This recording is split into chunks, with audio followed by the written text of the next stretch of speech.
Mga deboto dumagsa sa huling araw ng lupi ng koronasyon ng Nuestra Señora de los Dolores de Turumba sa San Pablo City. Novaliches Bishop Emeritus Antonio Tobias kinoronahan ang mahigit 200 taong antiguous image ng Birhen. Tunghayan yan sa report.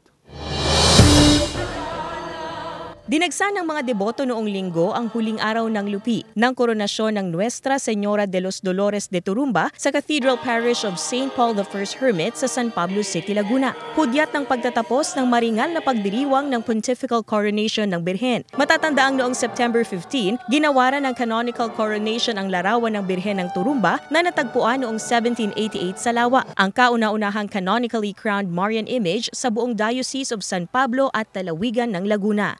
Matapos ang koronasyon, nagkaroon ng isang linggong pagdiriwang o natatanging lupi na batay sa tradisyon ng mga taga-Pakil. Mula sa simbahan ng Pakil, dinala ang antiguous image ng Birhen sa Katedral ng San Pablo. Ito ay ang mahigit 200 taong imahe ng Birhen ng Hapis na inukit pa sa Espanya. Ang naturang imahen din ang inilalabas tuwing prosesyon. Alas 3 ng hapon ang magdaos ng misa sa katedral na pinangunahan ni Novaliches Bishop Emeritus Antonio Tobias. Punong-puno ng mga debotong mula pa sa iba't ibang bayan sa Laguna at mga karatig lalawigan ang loob ng simbahan. Maging sa labas, may mga matyagang nagsimba. Sa isang makasaysayang tagpo, pinutungan ng korona ni Bishop Tobias ang antiguous image ng Birhen ng Turumba, kasabay ng palakpakan at pagsigaw ng mga deboto ng katagang sa Birhen. Taong 1953 nang gawarin ito ng Episcopal Coronation ni nooy Lipa Bishop Alejandro Olalia.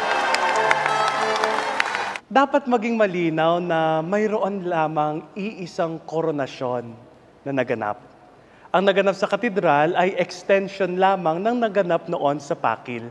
Bagamat dalawang larawan, iisang debosyon lamang sa Nuestra Señora de los Dolores de Turumba.